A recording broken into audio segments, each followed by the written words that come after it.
You are taught to go to school, get a job, work hard, and put away money in a savings account. But while you are meticulously saving a portion of your paycheck, the government is continuously printing trillions of new dollars, inflating the supply and decreasing your purchasing power. Mathematically, trying to save your way to wealth ensures you will get poorer. The rules of money shifted in 1971. President Richard Nixon took the US dollar off the gold standard, severing the link between paper currency and physical assets. This left the dollar as a note, a literal IOU from the government. From that point on, every new dollar entering circulation was born out of debt. Before this shift, currency was essentially a receipt for a physical asset. Every paper dollar in circulation was a claim on actual gold sitting in a vault. Under that system, saving money was a logical strategy for preserving value.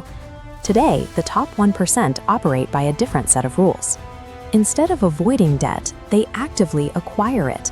They use debt as leverage to acquire income-producing assets, multiplying their wealth at a rate that a standard savings account cannot match.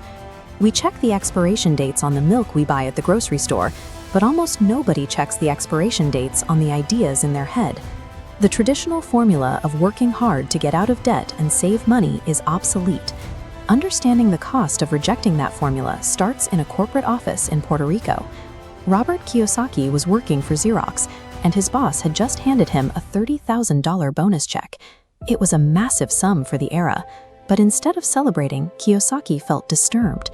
A coworker named John noticed his hesitation and voiced the standard societal expectation: "You're going to be back because you're going to fail."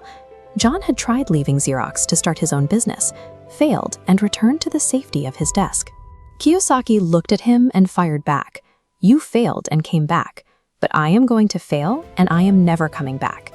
He knew that if he told himself he could always fall back on a safe corporate job, he would inevitably take the easy way out.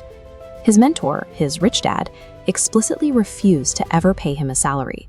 He warned that a steady paycheck was damaging because the moment you accept one, you adopt the mindset of a dependent employee. Living with zero guaranteed income is brutal.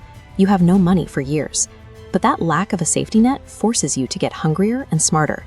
It becomes an intense test of character, forcing you to choose between acting dishonestly to survive or evolving into a more capable human being. Real financial education doesn't begin with learning how to read a balance sheet or pick stocks. It starts the day you recognize that relying on a paycheck makes you a slave to money. Let's look at how the tax system treats high-income earners. This bar chart represents $1 million earned by a successful doctor. Out of that million, the red section dropping down from the top represents the $750,000 they instantly lose to taxes. The prestige of a high salary often masks the reality of a massive tax burden. You might assume the solution is just to quit your job and start a company, but stepping out on your own does not automatically make you an entrepreneur. There are 28 million small business owners in America, and 24 million of them are one-person operations. They don't have employees, they simply own their jobs. They are strictly self-employed, and nobody warns them about the financial penalty for this. Because they are still trading their own physical time for money, self-employed individuals actually pay the highest percentage of taxes out of anyone in the economy.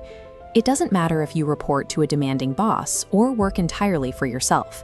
As long as your primary strategy is working directly for money, the tax code is designed to penalize you. When Kiyosaki returned from serving in Vietnam in January of 1973, his mentor gave him a specific directive: enroll in a school for real estate. The objective was to learn how to use property as a vehicle for debt and tax strategies. When a central bank continuously prints paper currency, inflation drives the price of everything up. This crushes people who hoard cash. But if you hold fixed-rate debt, the actual value of what you owe drops over time. Inflation quietly enriches the debtor. Here is exactly how investors leverage that system. This visualization shows a $1 million block of equity. When an investor puts that $1 million down on a property, the bank provides the other $4 million, allowing them to control a $5 million asset.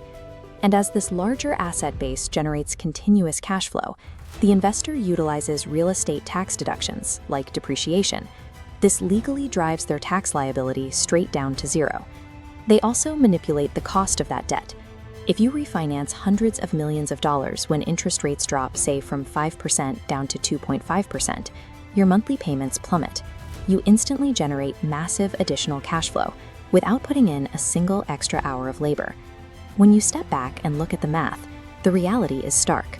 Debt and taxes are the exact mechanisms that drain wealth from the middle class, but when understood and actively weaponized, they are the very tools the 1% use to compound their wealth. If you master these mechanics, you stop caring about macroeconomic crashes. Entrepreneurs do not panic over a bad economy because they operate using an internal locus of control. A middle-class mindset relies on external stability: a nice house, a reliable corporate employer, a rising stock market. When those external factors collapse, it feels like a disaster. An entrepreneur relies on their own internal skill sets to navigate changing rules. When someone with a weak internal mindset makes a mistake or loses a job, their immediate reaction is fear. They look for the quickest way to restore safety, which usually means rushing right back to the false security of a paycheck. But when an entrepreneur falls down, they view the mistake as a piece of missing information. They analyze what they didn't know, absorb the lesson, and use it to stand back up and operate at a higher level. Resilience is an internal psychological state. Mastery over this focus renders external economic crashes irrelevant to your financial survival. So you are left with a clear choice.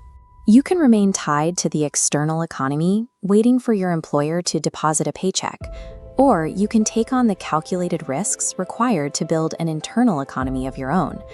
What is one traditional piece of financial advice you are putting an expiration date on today? Let us know in the comments.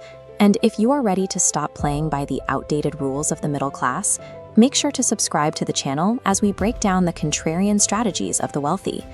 True character reveals itself only when the safety net is gone, and survival depends entirely on individual resourcefulness.